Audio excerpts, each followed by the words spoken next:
podcast, where we interview individuals just like you dealing with their own journey from loss to growth, along with mental health experts and growth guides, all with the purpose of helping you heal better, improve mind, body, and spirit, and find your new purpose from the loss and tragedy that you have experienced.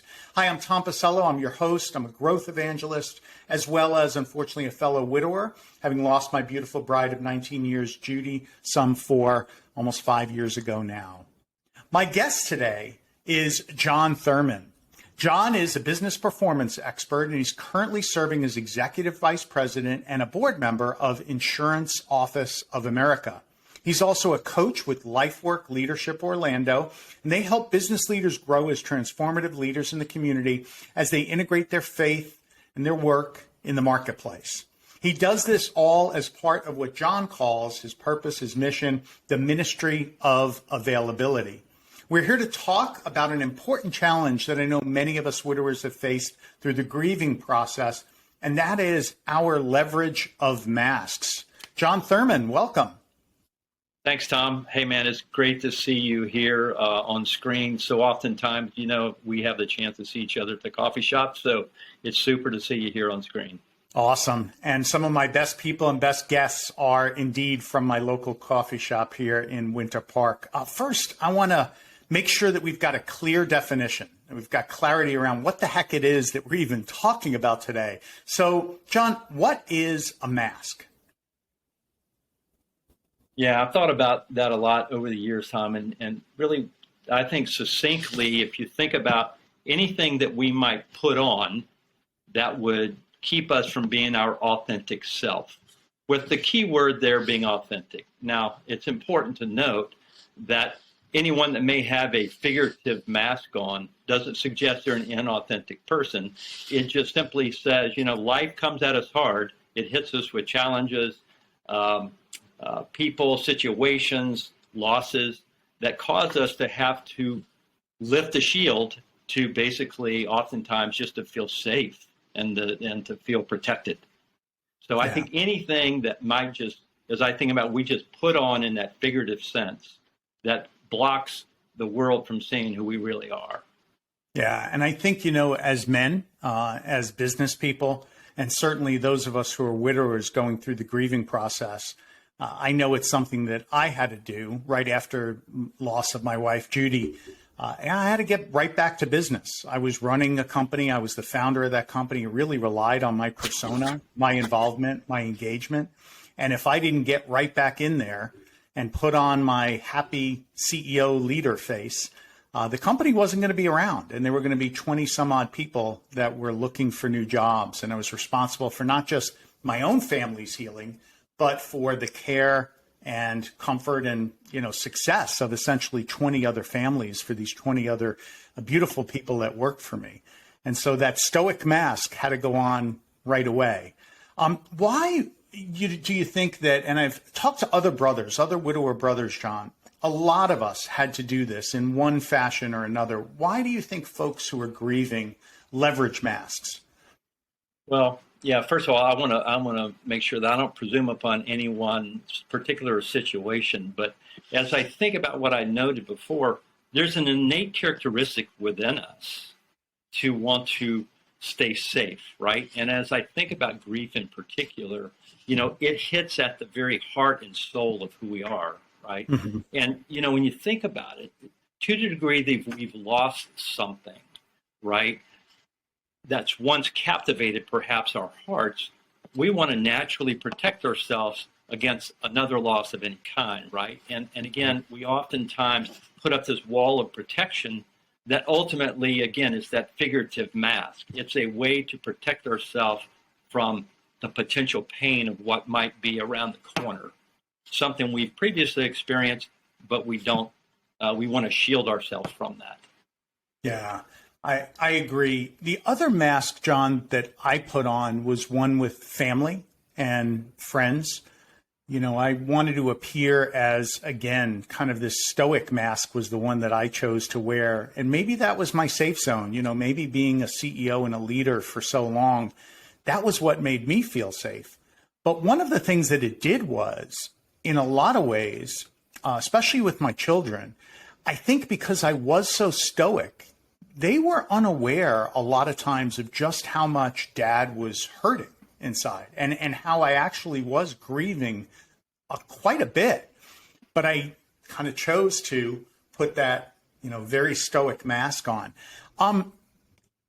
The good news is that I kind of realized that, but it took way too long. And I think that's a problem with masks. I think all of us want to feel safe. And so we put on a mask for a little while.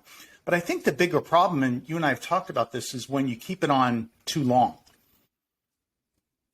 Well, a lot of things can happen there, kind of 2 or 3 things kind of come to mind. One is kind of, as you note, right, our hearts can atrophy over time, right? And we cease to feel the love of others.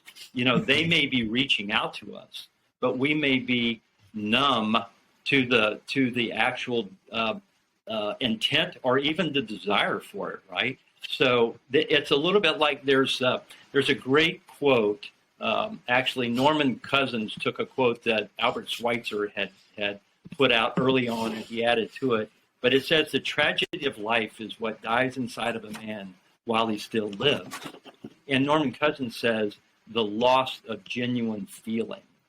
So the mask can so often, when we keep it on, that numbness can keep us from feeling again, right? And I think secondly, it's a situation where our individual worlds over time can get smaller and smaller and smaller, and we begin to not live out the vitality of life as it's meant to be lived, right?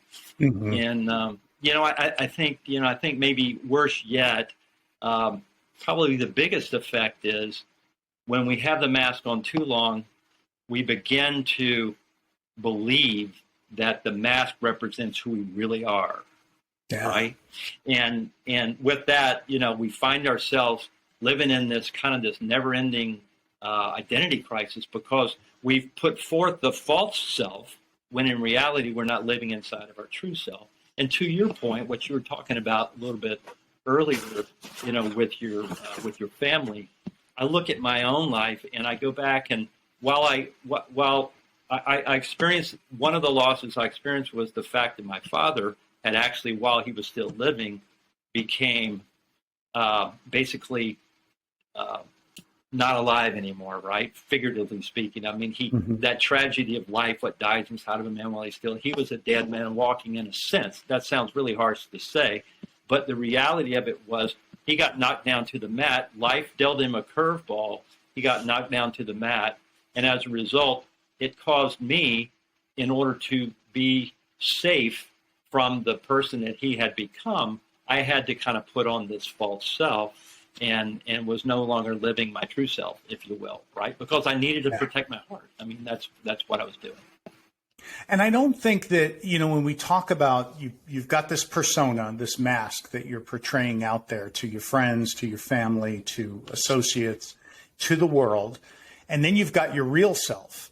And there's an incongruity between those two things. And I think that's where depression occurs. That's where sadness occurs. And I think until you've got that congruity back, that you really can't find true joy and happiness in this world. If you've got a mask and then you've got yourself and you're never living up to the expectations of the mask, and the mask isn't revealing your true self, I think therein lies most of the strife that we experience. Yeah, one of the things I've realized now doing this ministry of availability for 23 years or so, which is really kind of to help folks navigate life out their front window, help them see around the corner. So many, what I've learned in particular with men, so many men spend their life's energy on who they're not, living in fear of being found out. And that's like running in a race with no finish line. It's exhausting. So synonymously, in a sense, when you wear the mask, it's exhausting because there is no finish line to the false front, right? Because it's not you're not living out of your true self and your true identity. Yeah. And I could remember, Jon, when I had those masks on front and center, what I would say all the time, and that's, I'm tired. I'm exhausted. Now, granted, a lot of it was, going through just years of the sickness and hospice being here at home and all of those things. But I think it was beyond that. I think it was internal, not external, because of that incongruity that you just mentioned, that it is exhausting to keep that mask on and to keep up that facade. Like you said, you could short term, I think sometimes we need to. Sometimes you need to walk in that room and put that happy face on. Sometimes you need to walk in the room and put that strong face on.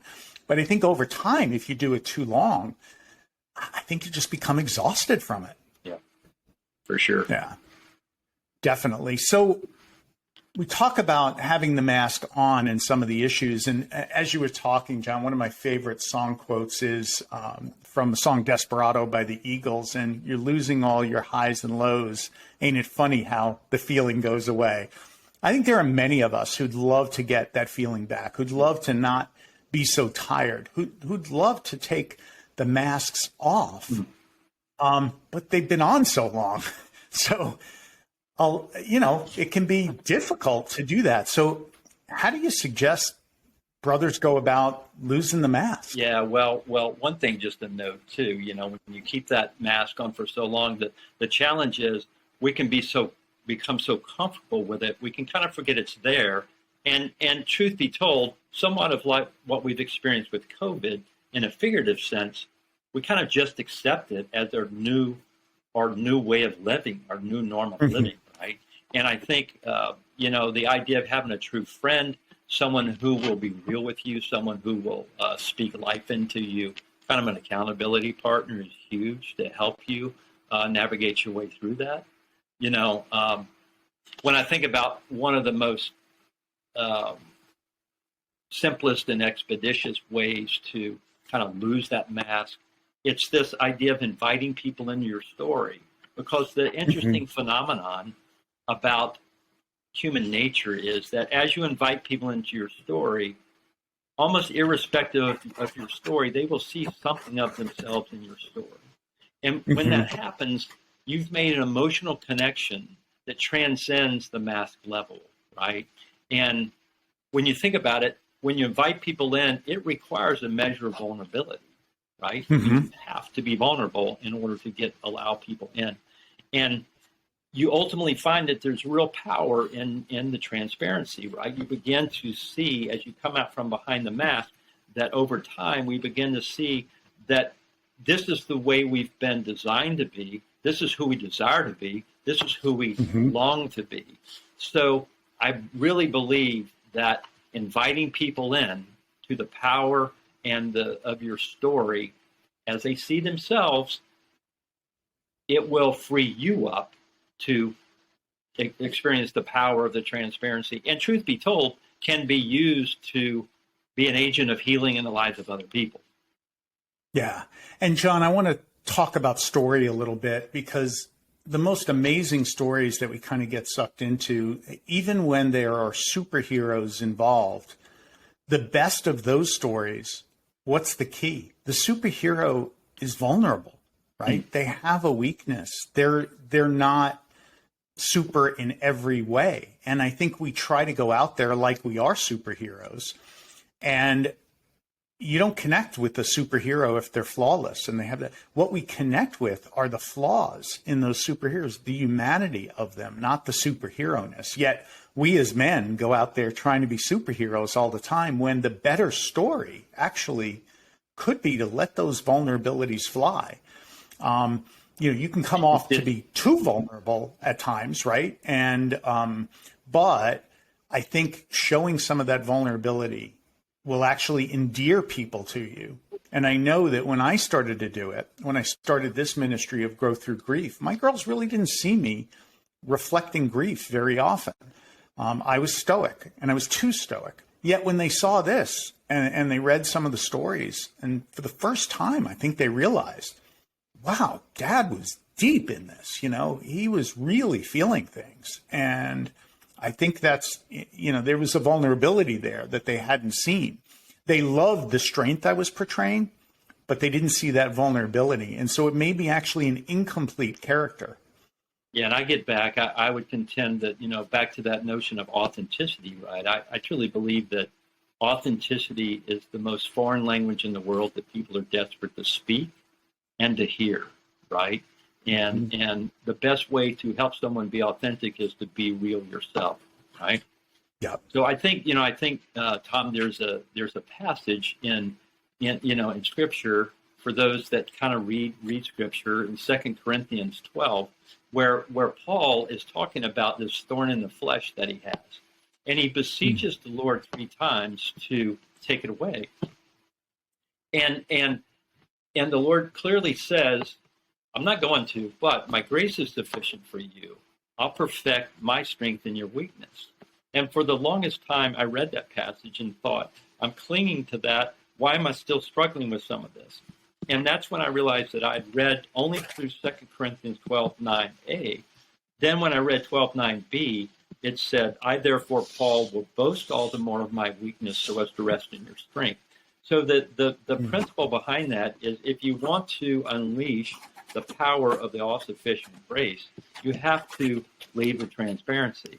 You have to invite people in, because that's what neutralizes the lie, right?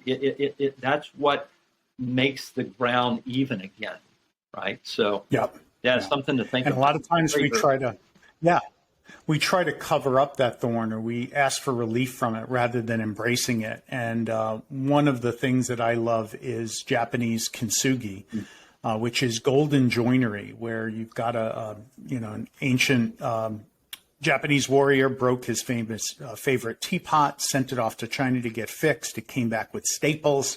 He said, completely unacceptable. This isn't going to work.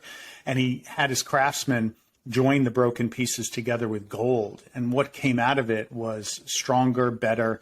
And the best thing is a thing of absolute beauty, because it emphasized the breaks and the cracks and the imperfections. It didn't try to hide them with super glue or staples.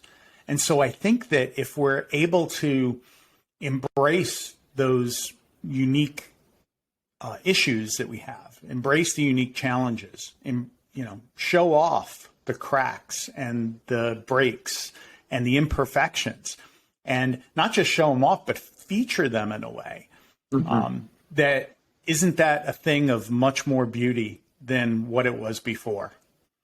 Yeah, I read a great quote years ago that you would never hear this quote in the annals of the armed services, but it simply goes like this: the irony of surrender is that it ends in victory, not defeat. So when we surrender ourselves to the vulnerabilities, to express our real needs and hurts and wants, that's the point of our greatest strength, right? That's where we find the victory. It's not defeat. The mask would tell you, stay in front of the mask, behind it. That way you're not going to be defeated, but it's victorious, which is ultimately that idea of being able to live fully alive, right? Now, one of the things, Jon, is, okay, easier said than done. You and I are talking here, and we've been vulnerable with each other many, many times over coffee. There's a lot of brothers out there that are not eager to share. And, we're not taught to share, particularly with other men. Yet I think a lot of this healing has to occur with those men-to-men interaction, a men to a mentor or a man to a fellow brother. Talk about the importance of that, kind of sharing. Right. Yeah. So I think it's absolutely essential. If you think about it, we're left into ourselves. We're prone to listen to the lies that have been written on our heart. That we're not good enough, that we don't matter, that we're unlovable, that we're meant to live in isolation, that we'll always be alone, right?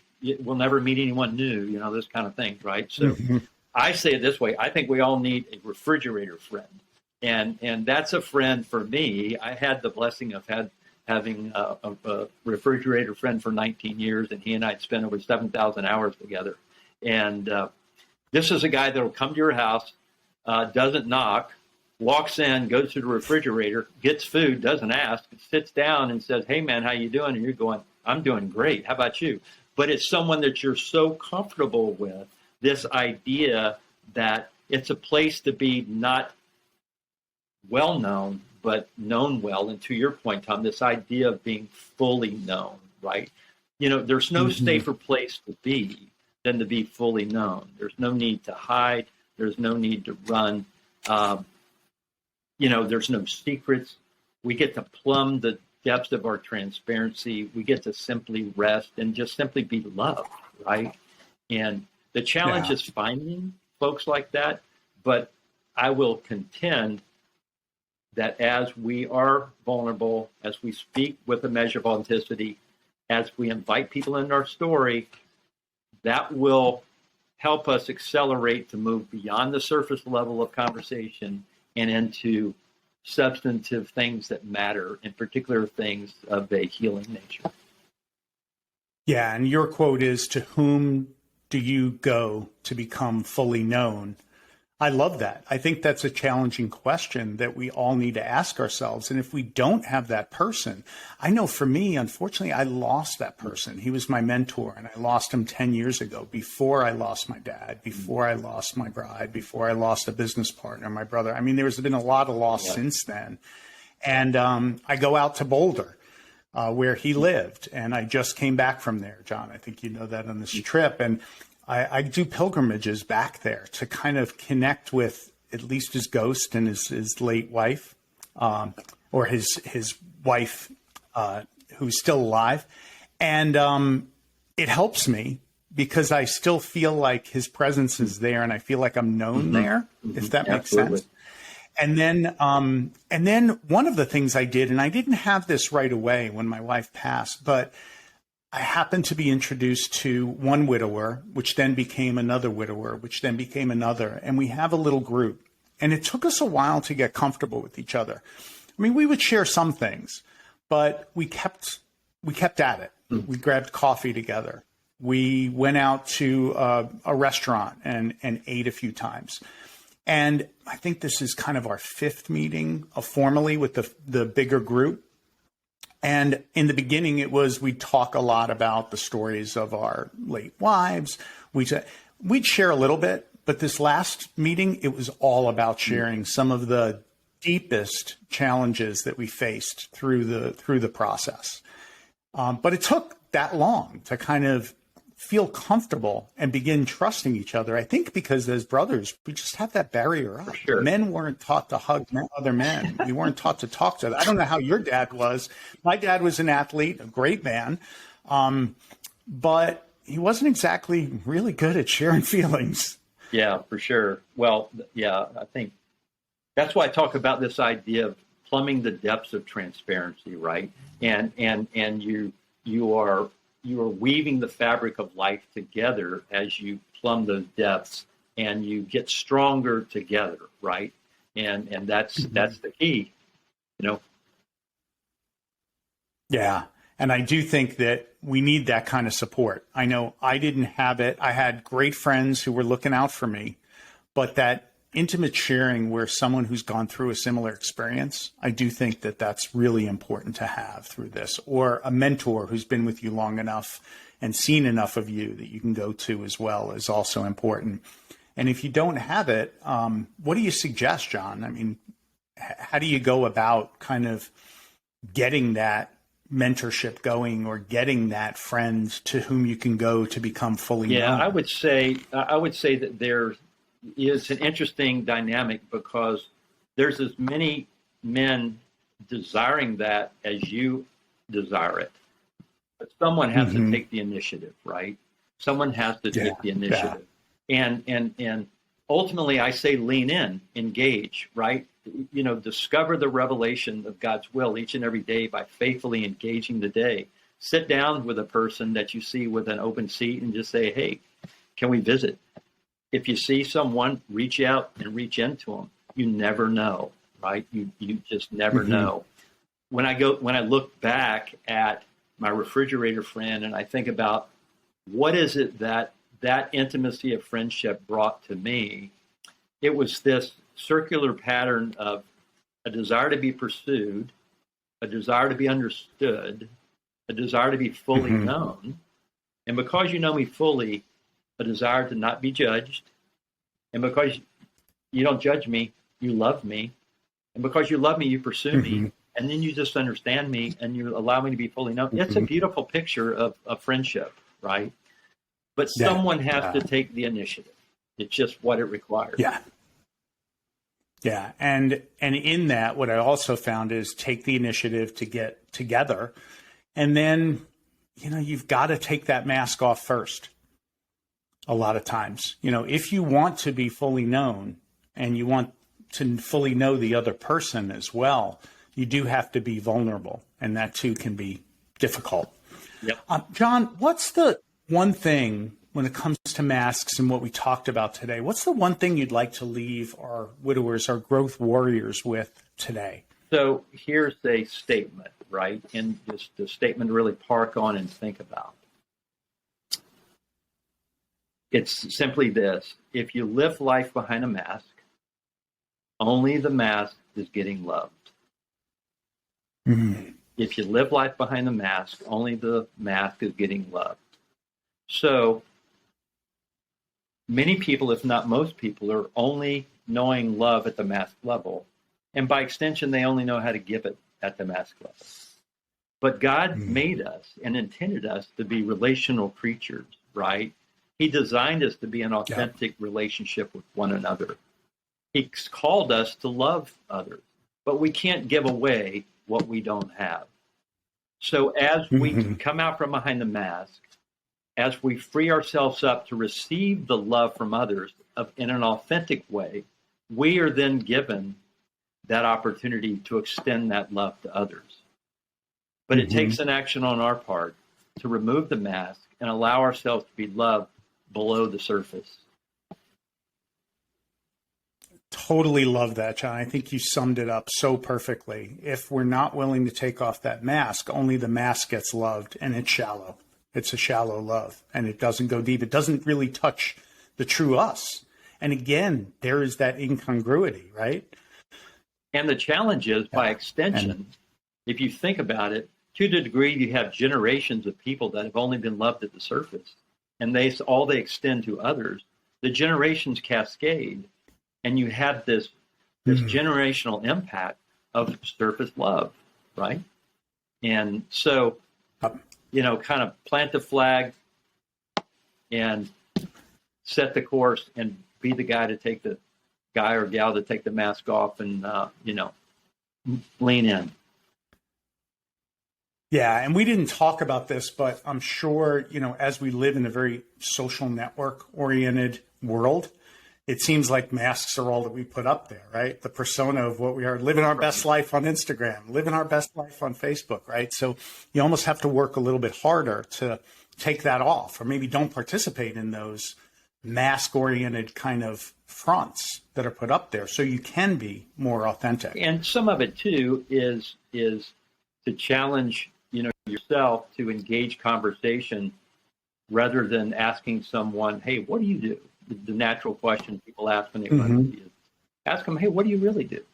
Right?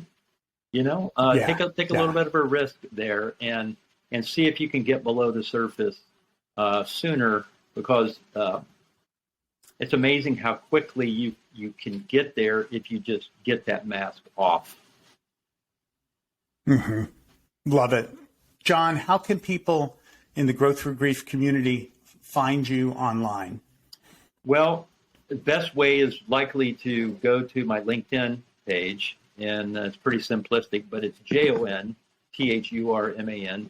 and can always call into IOA, Insurance Office of America, and find me there. But LinkedIn is most likely the easiest way to shoot a message to me.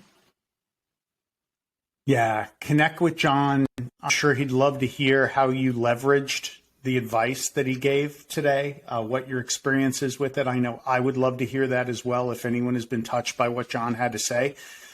Pretty powerful stuff and tools, Jon, that I hope the listeners will take to heart.